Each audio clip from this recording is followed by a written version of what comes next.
So in the first part of the screencast, we had talked about how to set up community media airings, also how you can use a feed importer to automatically import those airings into your system from a master control system.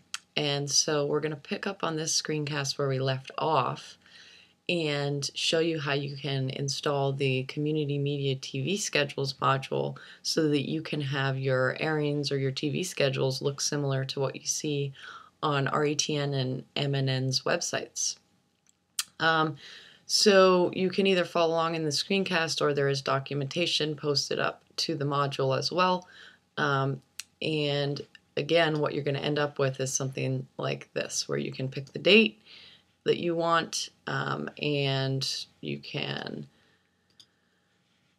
have click-through links to your shows and your projects. And so the first thing that you're going to have to do for this is we're going to install a couple more modules. So under the Community Media suite of modules, the key to install next is the Project Airings module and the Show Airings modules. And all that these two will do is to your airing structure, they will actually add two fields. And those two fields include a field called Show, which is a node reference field to shows in your site. And it also adds a field called Project, which is a node reference field to the projects in your site. And that's what really allows us to have these click-through links to a show or to a series. And so once I've installed that, I'm going to go ahead and add a couple more airings into my system just to show you guys what that looks like. So again, you could have your airings come in with a feed importer, or you could be adding them manually. And so the title field doesn't really display in these schedules, so I'll put whatever I want in there. I'll select a channel. I'll put a date and a time that this is going to air, and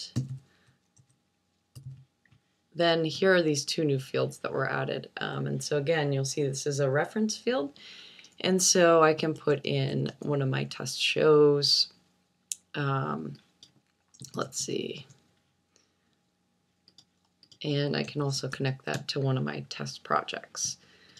And I'll go ahead and save that airing. So that's all we just did, was add these two new fields.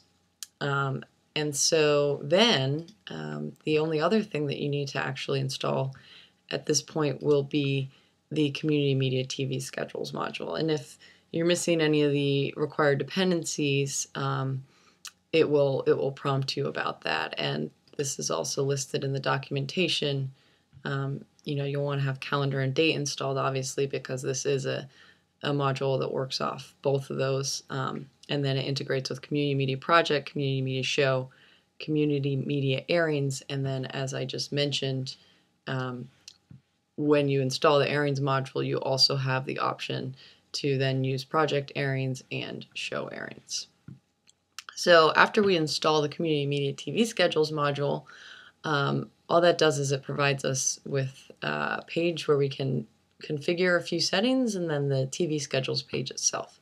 So first we'll go ahead to the configuration page, which is under Configuration Community Media TV Schedules, or you just go to your configuration page itself, and here under Community Media you'll see you have a Community Media TV Schedules link. So this page is pretty straightforward.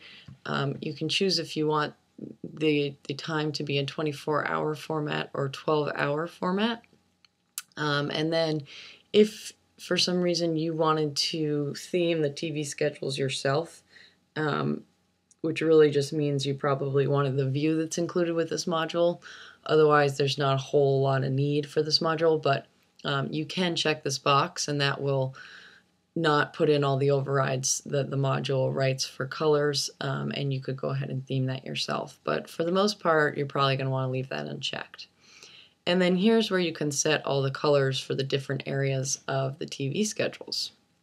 And so each of these colors boxes takes a hex value of a color.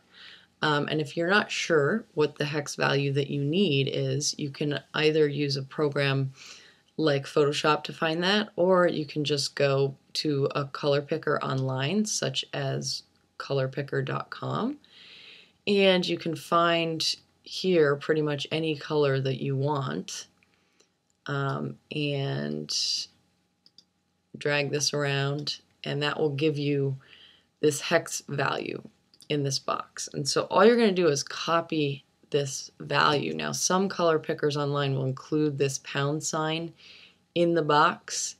If it doesn't include the pound sign in the box, when you do come to configure this, you need to make sure you put that pound sign before whatever the letter number combination value is.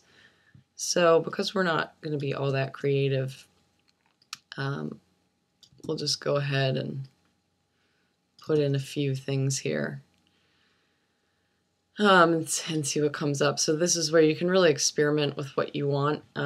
Save your configuration, and then just go to the schedules page and see what has changed. So the schedules page is just with a /schedules. That's the path to it. And again, this is just a view under administer structure views, so you could modify that if need be. And you can refresh this page to see your changes. If for some reason you're not seeing your changes, it's likely that your browser is either caching that, or you have some caching settings applied on your website in the Drupal area, and so you may need to clear some of your various caches. But so you can see that my my table has changed colors based on that hex value I picked. And again, you have the ability to configure all these colors, including the button colors. So that's pretty much all there is to this module. And again, this is really just a view, which if you have multiple channels, it will display them similar to how you see here on RETN's site. And if for any reason you wanted to modify that view or clone it, again, it's just on the views page. And it's the TV schedules view here. So that's all there is to it. And again, you can watch the first part of this screencast to see how to set up airings, or check out the documentation page.